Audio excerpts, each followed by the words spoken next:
先日、テンチムさんがですね、ナイトブラ、実際にはですね、放棄を、していたにもかかわらず、ナイトブラでおっぱいが大きくなったっていう効果を謳って、一種の詐欺行為になるわけですけれども、トラブってですね、返金するということで、テンチムさん自腹を切って返金をされてましたけれども、それ以上にですね、発売した会社が他にもいろいろ代行だったりとかですね、いろんなことで損害を被ったということで、損害賠償請求訴訟を、されてたわけですけれども、金額を明かされたということで3億8000万円以上、ね、約3億8000万円の賠償判決が出たと、一審でそういう判決が出たらしいんですけれども、テンチムさん控訴されるということで、これ結構僕もアイブダ事件でですね、損害賠償請求訴訟何百億円ってされたんで、経験談を話させていただきますと、最終的に私の場合は、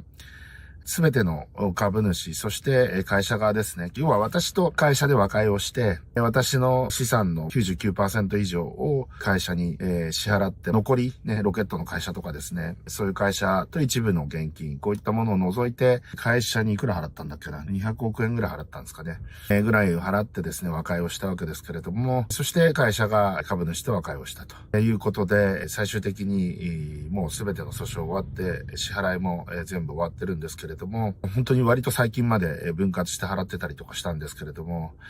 いくつか注意点がありまして、まず僕の場合ですね、東京地裁の民事8部という小事部っていうところですね、こちらで出た判決が一審判決でですね、200何十億円かな、出たんですけれども、これ仮処分申請っていうのができます。勝訴した、要は旧株主側ですね、訴えてる側がですね、仮処分をできます。二審とかですね、最高裁、こっちまでですね、控訴するにしてもですね、一旦一審で勝ってるんだから差し押さえできると。そういう権利があるんですね。なので、銀行口座を差し押さえたりとか、いろんなことできるんですが、銀行口座っていうのは本当に何々支店のどこどこっていうところまで特定をしないと差し押さえすることができないので、これはもう検察とか警察と違ってですね、開示請求とかできないので、当てずっぽうで当てるしかないんですけれども、これはさすがに無理だったということで、これほとんど嫌がらせなんですけど、動産執行っていうのを僕はされました。これは一審判決でできちゃうんで、テンチムさんやられてしまう可能性非常に高いと思います。なぜなら多分自宅が特定されてると思います。自宅が特定されるとどういうことが起こせるかというと、この動産執行といって不動産の負が抜けてる動産。これどういうものが動産、要は自分の資産の一部なんですけれども、動かせる資産のことを動産って言うんですけれども、仮処分で持っていくことはできないんですけれども、黄色い差し押さえの札を貼ってですね、これは差し押さえてるんで勝手に処分しないでくださいよってことを言うことができます。というのが、この動産執行なんですけれども、私のところ動産執行入られました。結論から言うと、六本木ヒルズのセキュリティロックはですね、他の住民と、に紛れてですね、侵入して、鍵はですね、鍵師を連れてきて、鍵師にコピーの鍵を作られました。これ全部合法です。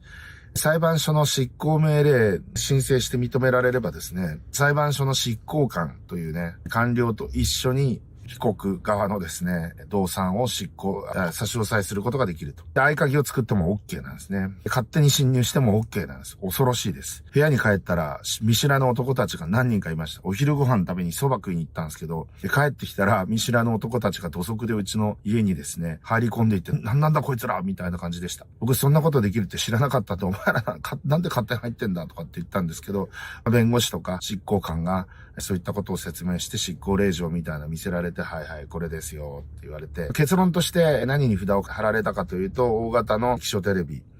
ビデオデッキとかオーディオとか DVD デッキとかそういったやつ、三振ですね。三振が高いと思ってたみたいなんですけど、全然安かったと。これ猫の皮とか使ってるやつじゃないですか。いや、全然これ Amazon で昨日1万円で買ったやつだよとかって言っても全然信用してくれませんでした。あとワイン。すごい高級ワインが中に入ってると思ったみたいですけれども、楽天で買ったですね、5000円ぐらいのワインがいっぱい入ってたっていうことで、もうなんか苦し紛れにワインセラーに札を貼ってきました。本当バカですね。僕はですね、カバンの中に無造作に現金100万円ぐらい入れてたんですけど、たまたまね、現金を持つ必要があったんで、100万円ぐらい持ってたんですけど、全然誰も気づかなかったっていうバカな奴らですね、あいつらは。ということで、そういったことがありましたが、テンチムさんね、結構金目のものを持ってそうなイメージあるので、部屋にある金目のものには全部札が貼られるっていう風に思っていた方がいいんじゃないかなっていう風に思います。それぐらい奴らは来ます。おそらく動産執行はしてくんじゃないかなと思います。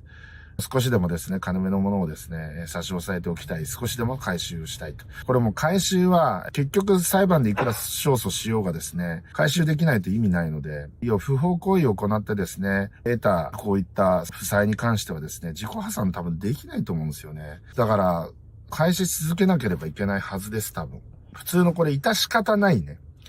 会社の商売がうまくいかなかったとかですね、そういったことで持った負債に関しては免責されると思いますけど、こういう不法行為の負債に関しては免責されない可能性が非常に高いと僕は思うので、テンチムさんは頑張って返すしかないんじゃないかなと思います。3億8000万円ですからね。これ、遅延損害金っていうのがつきます、通常。なので、一審判決が出た時からずっと多分、これがまたね、年利 5% とかね、まあまあの恐ろしい金利がついてくるので、借金というか負債がですね、雪だるま式に広がってくると思うので、本当に一生懸命返さないと、だから、本当に誰かね、親切な人からお金を借りてですね、さっさとですね、賠償金払っちゃった方が僕はいいんじゃないかなと思うんですけれども、そんな人がいるのかどうかわかりませんが、働いて返すのは本当に3億8000万円っていうのはなかなか厳しい金額なんじゃないかなというふうに思いました。ということでですね、これ高裁判決で覆る可能性ってのはめちゃくちゃ低いと思いますんで、さっさと判決確定させて、先方もね、ない袖は触れない人に関してそんなにえげつないことは言わないと思いますので、さっさとその原告の会社とですね、和解をして、向こうもね、テンチムさんがね、いなくなっちゃったりとかして回収できないっていう話になったらそれはそれで困ると思うので、条件交渉には乗ってくると思います。僕も刑務所に入ってた時はですね、一番でかい訴訟を和解したんですが、その後、思い出したかのようにですね、民法上の不法行為っていう10年が時効のやつでですね、訴えてくる人がたまにいてですね、いきなり5000万円とかって言われて、いや、今俺刑務所にいて稼げないんですけどって言ったら負けてくれたりとか、80% 引きとかですね、90% 引きで和解できたケースもあったので、すいません、これだけしか多分頑張っても私払えませんっていう風に言って、弁護士さん入れて和解をされた方が、僕はテンチムさん賢いんじゃないかなと思います。